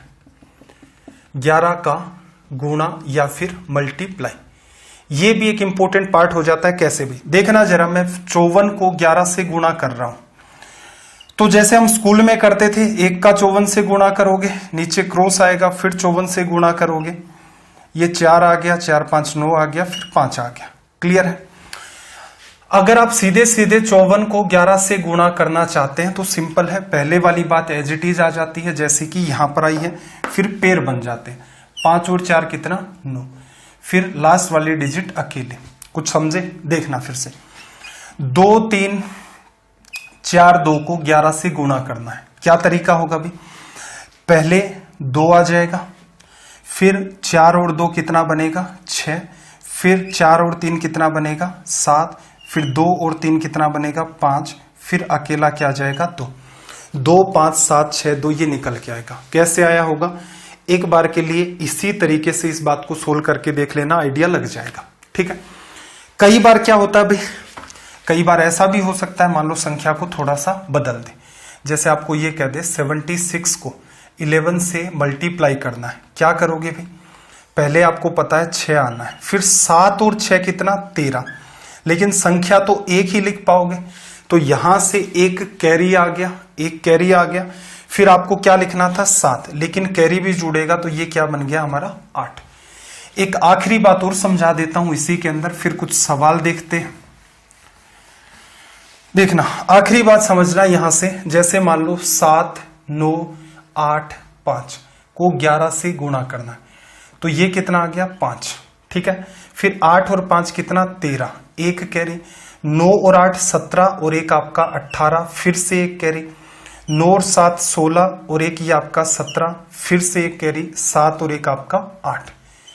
तो इसकी थोड़ी सी प्रैक्टिस करना, सवालों में इसका कैसे यूज करना है, किस टाइप के सवाल में इसका यूज होगा, वो सारी की सारी चीजें मैं आपको क्वेश्चन के थ्रू ही एक्सप्लेन करूंगा। चलिए भाई, इतनी बातें अगर आपकी कवर हो गई हैं तो सबसे पहले हम लोग आ जाते हैं यहां से अपना सवाल नंबर 1, क्वेश्चन नंबर 1। और यहां पर देखना, क्वेश्चन नंबर 1 से पहले मैं आपको छोटी सी थ्योरी एक्सप्लेन कर देता हूं एक, क्योंकि ये चैप्टर जो पार्ट अपना बहुत ज्यादा इंपॉर्टेंट है उसको उसी हिसाब से पढ़ेंगे, जिनके सवाल बहुत ज्यादा पूछे नहीं गए हैं तो उनको उतना ही कम पढ़ना है, लेकिन चीजों से हर चीज से गो थ्रू होंगे। देखना, एक छोटी सी थ्योरी देखना, जो हमारा गोला होता है, जो हमारे पास स्पेयर होता है, स्पेयर का आयतन, आयतन आप लिख चुके हैं, किसी भी गोले का जो आयतन होगा, त्रिज्या अगर r है तो आयतन क्या लिखते हो भाई 4/3 पाई r क्यूब। कैसे बना ये बात मैंने आपको बता दी कि बाई चांस भूल भी जाओ तो ये तरीका। इसका जो कुल पृष्ठीय क्षेत्रफल है, टोटल सरफेस एरिया, मैं इंग्लिश में कुछ टर्म लिख देता हूं, हिंदी में कुल पृष्ठीय क्षेत्रफल, ये क्या लिखा जाता है 4 गुणा में पाई r स्क्वायर। ठीक है, इसका प्रूफ इंटीग्रेशन से ही आ सकता है, हम लोग यहां पर जो मैथ्स हमारी है उसके हिसाब से प्रूफ नहीं कर सकते कि पूरा का पूरा इसका जो बाहर का पृष्ठ है उसका पृष्ठीय क्षेत्रफल क्या होगा, तो 4 पाई r स्क्वायर। इसको हमेशा ध्यान रखना, 4 गुणा में ये क्या है, एक वृत्त जिसकी त्रिज्या क्या है r, यही तो होता ना पाई r स्क्वायर, किसका क्षेत्रफल, वृत्त का क्षेत्रफल। तो पाई r स्क्वायर को 4 से गुणा करोगे ये रिजल्ट आएगा। इसी को मैं थोड़ा सा चेंज कर देता हूं, एक फॉर्मूला और बना लेते हैं यहीं पर। अगला पार्ट अपना क्या, अर्धगोला, इन पर बेस्ड कुछ सवाल भी देख लेते हैं। अर्धगोला या हेमी स्फीयर, क्योंकि इन पर इन एग्जाम में जो भी सवाल पूछे जाते हैं या पूछे जाएंगे उनका स्तर कोई बहुत हाई फाई नहीं होगा, तो चीजों को समझ ले। अर्धगोले का आयतन आपको मैंने अभी अभी बताया था, कैसे निकाला, देखो ये त्रिज्या r है, क्लियर। आयतन क्या लिखा था अभी 2/3 आएगा, आधार का क्षेत्रफल पाई r स्क्वायर और गुणा में ऊंचाई r, 2/3 पाई r क्यूब। अगर इसका पूरे पृष्ठ का क्षेत्रफल निकालोगे, क्लियर है, ये पाई r स्क्वायर है, गोले में क्या लिखा था 4 पाई r स्क्वायर पूरे का लिखा था, कट कर दिया, तो इसका मतलब ये नीचे वाली सरफेस का 2 पाई r स्क्वायर, इस वाली सरफेस का क्षेत्रफल 2 पाई r स्क्वायर। किसमें है ये शेप 3D में। इस वाले वृत्त का क्षेत्रफल क्या होगा पाई r स्क्वायर। कोई भी फ्रूट वगैरह आप कट करते हैं तो ये चीजें आपको वहां पर वैसे भी दिख जाती हैं, क्लियर। तो इसका जो कुल पृष्ठीय क्षेत्रफल है वो क्या लिखा जाता है 3 पाई r स्क्वायर, क्लियर। ध्यान क्या रखोगे 3 गुणा एक वृत्त का क्षेत्रफल। ये छोटी सी बात है, सवाल आपके सामने स्क्रीन पर है, अब इनको हम लोग अटेम्प्ट करना स्टार्ट करते हैं। टेबल मैंने आपको बताई थी, तो ये सारे के सारे सवाल टेबल पर बेस्ड होंगे।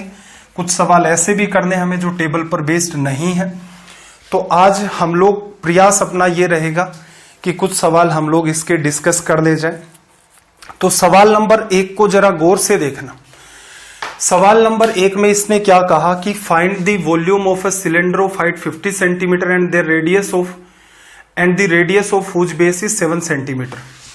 तो सीधी सटीक बात यह है, 50 सेंटीमीटर ऊंचाई का एक बेलन है, उसका आपको आयतन निकालना है जिसके आधार की त्रिज्या 7 सेंटीमीटर। देखना बेलन कैसी आकृति है भाई, नीचे से लेकर ऊपर तक एक जैसी आकृति है। आयतन क्या होगा भाई इसका, आधार का क्षेत्रफल पाई आर स्क्वायर, आर कितनी है 7, ऊंचाई कितनी भाई 50, आधार का क्षेत्रफल गुणा में ऊंचाई।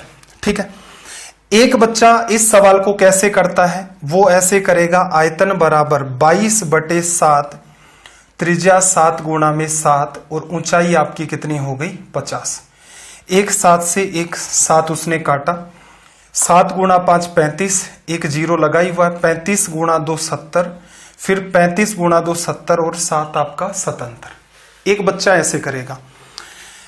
आप अगर ये सवाल टेबल से पूछे जाते हैं, क्योंकि ये प्रीवियस ईयर में पूछे गए सवाल है इस टाइप के, किसके अंदर जो रीजनल एक स्टेट की आपकी एग्जाम होती है उनके अंदर भी ये सिलेबस का पार्ट है, उनको भी हम लोग कवर कर रहे हैं। तो अगर आप टेबल ध्यान रख लेते हैं तो आपको पता चला, आपने एक तो कॉन्सेप्ट सीख रखा था कि बेलन नीचे से ऊपर तक एक जैसा, आयतन आधार का क्षेत्रफल गुणा ऊंचाई, आधार में क्या वृत्त के क्षेत्रफल को ऊंचाई से गुणा करना है, त्रिज्या कितनी 7 जब त्रिज्या होती है तो आधार का क्षेत्रफल 154, ऊंचाई कितनी 50, ये 0, 5 गुणा 4 20, 15 गुणा 5 75 और 2 77। क्लियर है। अब ये तो जस्ट एक ट्रेलर था आपका। कई बार क्या होता है डेटा उलझा हुआ आ जाता है, जैसे यहां पर 21 होता तो एक बच्चा तो इसको काट रहा है, गुणा कर रहा है, और आप इतने में क्या हो गए, ये चीज कॉन्सेप्ट भी आपने पढ़ रखा था, टेबल भी आपको याद है। सिंपल, आपने कॉन्सेप्ट भी पढ़ रखा है, आपने टेबल भी याद कर रखी है, ऐसा सवाल आएगा, आप ऐसे सोल्व कर सकते हैं। चलिए भाई सवाल नंबर 2 की बात करें, और आज की क्लास के बाद आप कमेंट जरूर कर देना कि आपको ये पढ़ाया हुआ जो फ्लो चल रहा है वो समझ आ रहा है या नहीं आ रहा है। मेंसुरेशन 3D हालांकि रेलवे के अंदर बहुत रेयर देखने को आपको मिलेगा, लेकिन पढ़ना जरूरी है, रटने की नीड यहां पर भी नहीं है, सिवाय टेबल को भाई याद करना ही पड़ेगा। देखना यहां से सवाल नंबर 2 की अगर हम लोग बात करें तो इसने क्या कहा, 80 सेंटीमीटर ऊंचाई के बेलन का आयतन ज्ञात कीजिए जिसके आधार की त्रिज्या 14 सेंटीमीटर है। जल्दी से आप मुझे कमेंट करके ये बात बता दें कि इसका रिजल्ट क्या निकल के आएगा। देखना, आपको पता है बेलन ऐसी आकृति है, आधार का क्षेत्रफल गुणा ऊंचाई आयतन होगा। तो एक बच्चा, जैसे जनरली आप जिस एग्जाम की तैयारी कर रहे हैं वहां बच्चे के दिमाग में ये होता है, वो पहले पाई आर स्क्वायर गुणा एच लिखता है, फिर वो आयतन लिखता है 22/7, त्रिज्या कितनी भी 14 सेंटीमीटर गुणा में 14 सेंटीमीटर, ऊंचाई कितनी 80 सेंटीमीटर। ये वाला पार्ट यहां से 2 बार कट गया। अब वो बच्चा क्या करेगा इस सवाल के अंदर भाई, गुणा करेगा।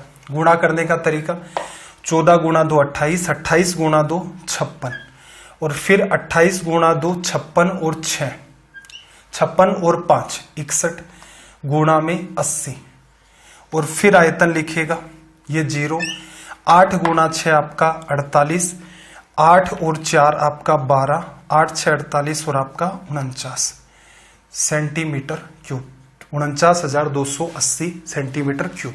क्लियर। अगर वो कैलकुलेशन इतनी बेहतर तरीके से नहीं कर पाता, एक एक चीज को लिख करके करना पड़ता है, तो वैसे ही टाइम किल होगा।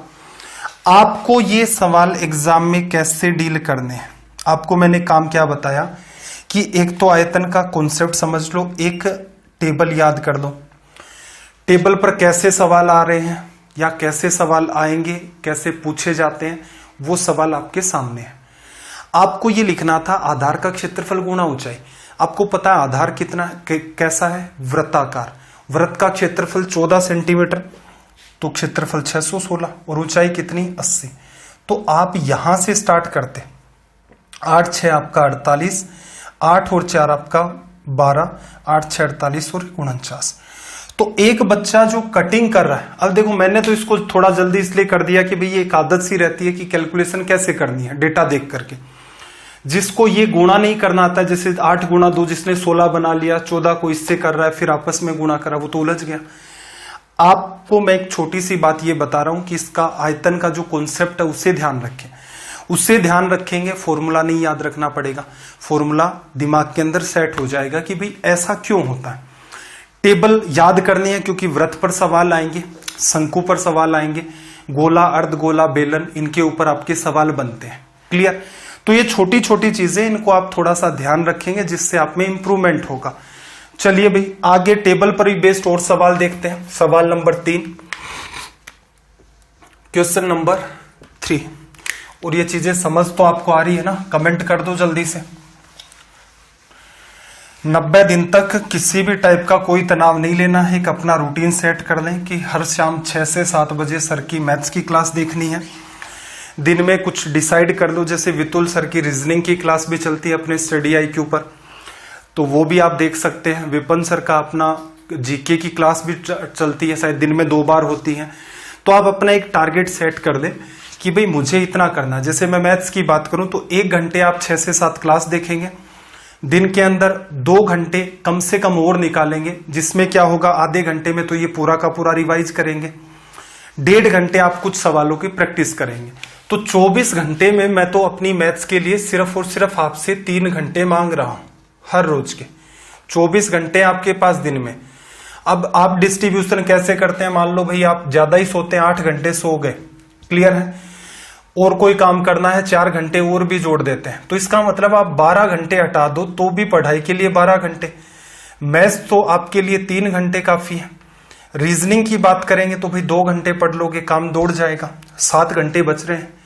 7 घंटे में कोशिश करें GK और स्पेशली आपका साइंस का जो सेक्शन है वो उसको थोड़ा और इम्प्रूवमेंट करें, जिससे कि आप एक अच्छी खासी लीड क्रिएट कर ले। अब इन 7 घंटों में आपका मन करे 4 घंटे पढ़ो, 3 घंटे पढ़ो, 2 घंटे पढ़ो, एक टाइम टेबल सेट कर दो, उससे आपका भला होगा। टाइम टेबल जरूरी इसलिए है क्योंकि इसमें आपको फिर सोचना नहीं पड़ेगा कि कल क्या पढ़ना है मेरे को, कल क्या नहीं पढ़ना है, और आपका टाइम सीधे सीधे स्मूथ वे में भी जाएगा, आप में इंप्लीमेंट भी होगा। चलिए भाई 3 नंबर सवाल को डिस्कस कर लेते हैं। तो आप कुल मिलाकर के मुझे तो हर रोज 1 घंटा क्लास का और 2 घंटे एक्स्ट्रा मेहनत दे दो, बिल्कुल आप जिस एग्जाम की तैयारी कर रहे हैं उसमें यकीनन निखार आ जाएगा। सवाल नंबर 3 देखो, 40 सेंटीमीटर ऊंचाई के बेलन का आयतन ज्ञात कीजिए जिसके आधार का व्यास कितना है? 77 सेंटीमीटर। अब देखो मैं लिख लिख करके तो क्या बताऊं इसमें, जैसे एक बच्चा आयतन लिखेगा 22/7, आधार का क्षेत्रफल πr², त्रिज्या कितनी होगी भी 7/2, 7/2, ऊंचाई कितनी है 40। अब 7 से 7 एक कट गया, ये 4 से 4 काटोगे 10 आएगा, 7 गुणा 22 आपका 154 और एक आपका 0, 1500 आपका 40 बन गया। आपको एग्जाम में कैसे करना था भी?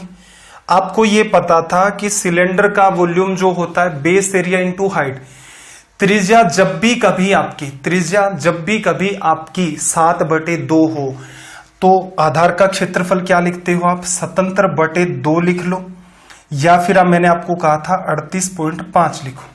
क्लियर? आधार का क्षेत्रफल को ऊंचाई से गुणा किया, ऊंचाई 40, पॉइंट हटेगा 0 से, 385 को 4 से, 5 गुणा 4 आपका 20, 8 गुणा 4 32, 8 गुणा 4 32 और 2 34, 4 3 12 और 3 15। आपको सिर्फ इतना करना था, कोई लंबी चौड़ी बात नहीं लिखनी थी, सीधे सीधे आपका ये वाला रिजल्ट आ जाता। या ऐसा कर सकते थे 77/2 गुणा में 40, 2 से काटा 20 बार, 77 गुणा 2 154 और आपका 0। ठीक है, तो इस चीज से बचने की कोशिश करना जो लिख लिख करके। हाँ, टेबल पर पार्ट नहीं पूछा जाएगा तो इसका मतलब आपको लिखना ही पड़ेगा, कोई समाधान नहीं है। और बाई ऑप्शन क्या होता है, कैसे होता है, वो तरीके आप ना सीखो तो ठीक है, बाकी मैं कुछ सवाल ऐसे भी रख लूंगा जिनमें ये बात भी एक्सप्लेन कर दूं कि कई बार बच्चा फंस जाता है, तो किस चीज का ध्यान रखना है। क्वेश्चन नंबर 4 की लैंग्वेज को एक बार के लिए आप रीड करें और कोशिश करें इसका रिप्लाई करने की। सवाल नंबर 4 में देखो क्या कहा, 10 सेंटीमीटर ऊंचाई के बेलन का आयतन निकालना है, आधार की परिधि 220 सेंटीमीटर है। अब देखो एक नॉर्मल बच्चा क्या सोचता है कि आधार की जो परिधि है वो क्या है 2πr। क्या चला भाई अपना, अपने पास एक बेलन है, सिलेंडर, त्रिज्या r, और ये वाला क्या होता है आधार की परिधि, ऊंचाई आपकी h। 2πr को किसके बराबर रखेगा वो, 2πr को 220 के। अब क्या करेगा वो बच्चा, 2 गुणा में 22/7 गुणा में r बराबर 220। 22 से 22 काट दिया 10 बार, फिर इसको काटा 5 बार, r की वैल्यू उसने कितनी निकाल ली 35। ठीक है, अब आपको क्या निकालना था, बेलन का आयतन। आयतन लिखेगा तो क्या लिखेगा भाई, आधार का क्षेत्रफल पाई r² गुणा में h। तो फिर से क्या लिखना उसको, 22/7, त्रिज्या 35 गुणा में 35 गुणा में ऊंचाई आपकी 10। 5 बार ये कट गया, देखना जरा, 22 गुणा में 5 गुणा 5 25, 5 गुणा 3 15, 16 17 और गुणा में आपका 10। इसको फिर गुणा करेगा, जो भी है टेबल पर बेस्ड अगर आपका सवाल है, अगर आप ऐसे करते हैं आप अपना बहुत टाइम किल कर जाते हैं। टेबल पर बेस्ड सवाल नहीं होगा तो वैल्यू आसान होगी, सवाल बिल्कुल मैं आपको कवर करवाऊंगा कि वहां आपको क्या ध्यान रखना है। 11 का मल्टीप्लाई इसीलिए याद करवाया था आपको कि कैसे 11 से गुणा करते। आप सवाल को गौर से देखो, जब भी कभी आधार की परिधि 220 सेंटीमीटर होती है तो त्रिज्या कितनी भाई, त्रिज्या आप कहोगे 35। टेबल याद इसीलिए करवाई थी। अगर त्रिज्या 35 है तो क्षेत्रफल आधार का कितना भाई 3850। क्षेत्रफल आधार का 3850, क्षेत्रफल को ऊंचाई से गुणा कर दो, आयतन 38500, ये रिजल्ट हो गया। तो असल में देखा जाए तो आपको कुछ डिफरेंस, तभी मैं कह रहा हूं कि आप बहुत डेडिकेशन के साथ इन चीजों को करते रहे, इनके नोट्स भी बनाते रहे। जो टेलीग्राम चैनल आपको मैंने बताया था स्टार्टिंग में, या नीचे लिंक ये जो चल भी रहा आपका, दिख भी रहा होगा आपको इस साइट के अंदर, वास्तु स्टडी IQ नाम से। तो कुछ चीजें ऐसी होती हैं कि एक जो नॉर्मल भीड़ है उससे हटके आप सीखोगे, टाइम बचेगा। टाइम बचेगा इसका मतलब आप नंबर ऑफ क्वेश्चंस ज्यादा अटेम्प्ट करोगे। अब ये एग्जाम अगर आप गौर से देखें, इसी एग्जाम के अंदर आपको जितना टाइम दिया जाता है उस टाइम का अगर ये लोग कर दे, जैसे SSC CGL के अंदर टाइम क्या होता है, प्री के अंदर 25 मैथ के सवाल, 25 इंग्लिश, 25 रीजनिंग, 25 जीके, 100 सवाल 60 मिनट। अगर आपका भी यही ढर्रा कर देते ये लोग, 100 सवाल 60 मिनट यही लेवल रखते, तो SSC के जो बच्चे होते हैं वो आपको आगे नहीं जाने देते। रीजन क्या है, वो स्पीड से करते हैं, वो आपसे मैथ फास्ट करेंगे, रीजनिंग फास्ट करेंगे। हाँ, जीके वो इस लेवल का नहीं पढ़ते जितना आप पढ़ते हैं। क्लियर। तो इस एग्जाम में आपको उन बच्चों के साथ भी फाइट लेना है। बिल्कुल जो बच्चा सिर्फ रेलवे की तैयारी करता है उसका नो डाउट जीके अच्छा होता है, रीजनिंग का भी स्तर उसका ठीक ठाक मान सकते हो, मतलब ऑलमोस्ट वो सवाल अटेम्प्ट कर देगा। लेकिन ये बच्चे क्या सवालों को धीरे करते हैं। ठीक है, ये समस्या रहती है इनके साथ कि जीके रट लेंगे सर, बहुत पढ़ सकते हैं, कितने हजारों हजार सवाल भी रट सकते हैं। रीजनिंग के अंदर क्या है, चीजें कुछ समझ लेंगे, कुछ ना कुछ लॉजिक लग जाएगा।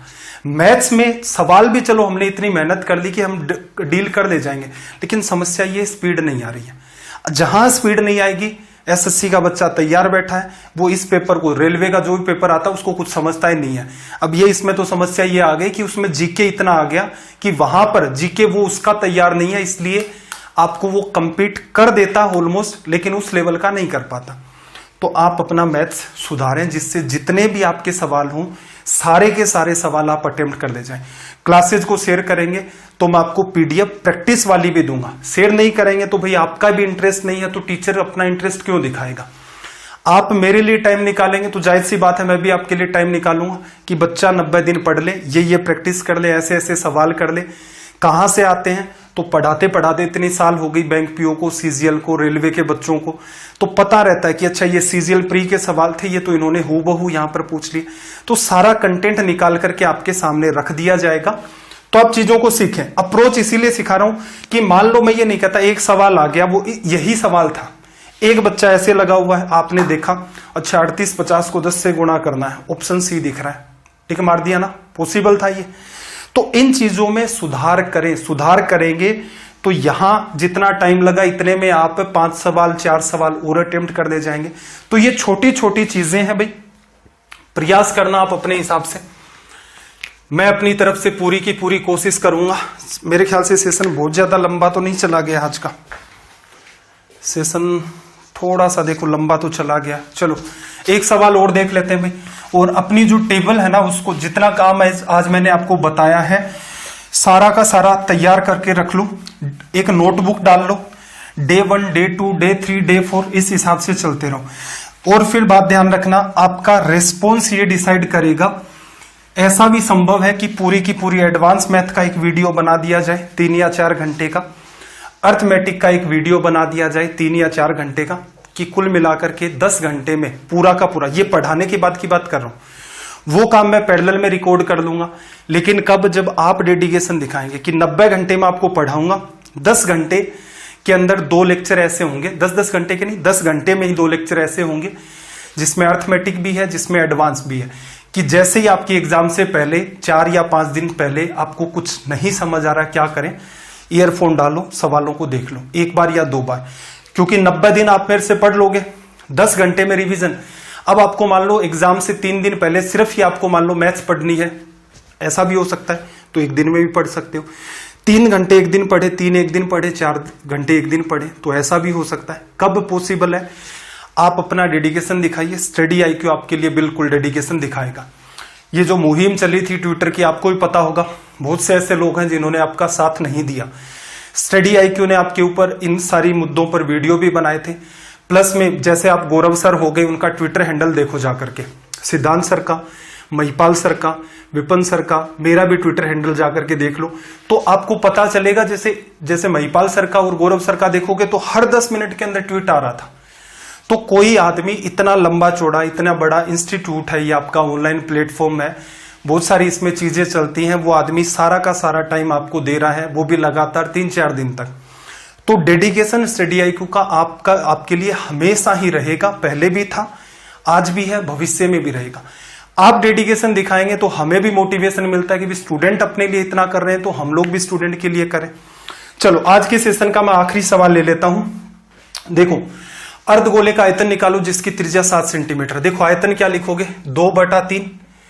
आधार का क्षेत्रफल क्या? त्रिज्या 7 सेंटीमीटर होती है तो 154, और गुणा में ऊंचाई, सॉरी 1 मिनट थोड़ा सा एक्सप्लेन कर देता हूं यहां से मैं, वरना कुछ बच्चे कंफ्यूज होंगे। देखो अर्धगोले का जो क्षेत्रफल होगा 2/3 पाई r³ लिखा जाता है। इसी चीज को मैंने सिखाया था 2/3 पाई r² इंटू में r, ये वाला।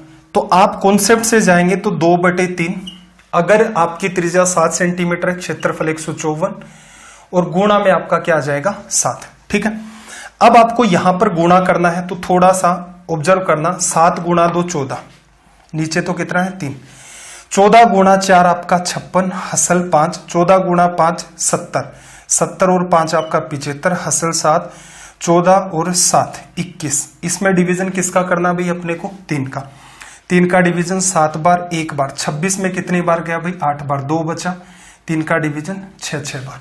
तो ऑप्शन आपका क्या निकल के आया? बी। और एक बच्चा क्या करेगा? 2/3 लिखेगा, यहां पर 22/7 लिखेगा, फिर 7 का क्यूब करेगा। ठीक है, मेरा उद्देश्य यह है कि आप अगर टेबल का थोड़ा यूज करेंगे, कुछ जगह आपने देखा होगा जैसे रेडियस 14 सेंटीमीटर 21 सेंटीमीटर इस टाइप से होती है, आपका गजब का टाइम बचता है। 7 सेंटीमीटर में तो कैलकुलेशन का बहुत ज्यादा आइडिया नहीं लग पाता है, पिछला सवाल आपको पता ही है। तो भाई आज के सेशन में आपके इतने ही सवाल हैं। आपको क्या करना है? सेशंस को ज्यादा से ज्यादा शेयर करें। वास्तु स्टडी IQ नाम से एक टेलीग्राम का चैनल है, उससे जरूर ज्वाइन करें, क्योंकि वहीं पर आपको PDF मिलेगी। अगले 90 दिन तक आपको ये चिंतन भी नहीं करना पड़ेगा कि क्या पढ़ना है क्या नहीं पढ़ना है। बिल्कुल वहीं से वो PDF भी आप डाउनलोड कर लें जिसमें मैंने ये बता रखा है कि जैसे मेंसुरेशन 3D सबसे पहले पढ़ेंगे, अगला चैप्टर उससे अगला, उससे अगला, हर चैप्टर को कितने कितने लेक्चर में कंप्लीट किया जाएगा, ये सारी की सारी बातें मैंने डिस्कस कर रखी हैं उस PDF के अंदर। वो जरूर डाउनलोड कर दें, जिससे आपको मन में एक तसल्ली रहेगी कि यार ये इतने दिन में इतना सिलेबस भी हो जाएगा। जितना ज्यादा आप शेयर करेंगे तो ये PDF तो आपको मिलेंगी। इसके अलावा मैं आपको प्रैक्टिस के लिए भी अलग से PDF प्रोवाइड करवा दूंगा, जिससे आपकी तैयारी और बेहतर हो जाए। और ज्यादा आप डेडिकेशन दिखाएंगे तो बिल्कुल आपको 8 से 10 घंटे की रिवीजन की क्लास भी आपको एग्जाम से पहले मिल जाएगी, कि 90 दिन आपने पढ़ा, आपने प्रैक्टिस की, सारी की सारी चीजों को अगर रिवाइज करना चाहते हैं एक साथ तो क्या करना है। कैसे लगे आपको ये सेशन, कमेंट जरूर करें। अच्छे लगते हैं तो भी कमेंट करें, अच्छे नहीं लगते हैं तो भी कमेंट करें, ताकि कोई दूसरा बच्चा है वो आपके कमेंट्स देख करके डिसाइड कर ले कि ये टीचर ठीक है या ठीक नहीं है, समझ आ जाएगा या नहीं आएगा। आपका दिन रात सब मंगलमय हो। चलिए फिर मिलते हैं अगली क्लास में। जय हिंद, जय भारत।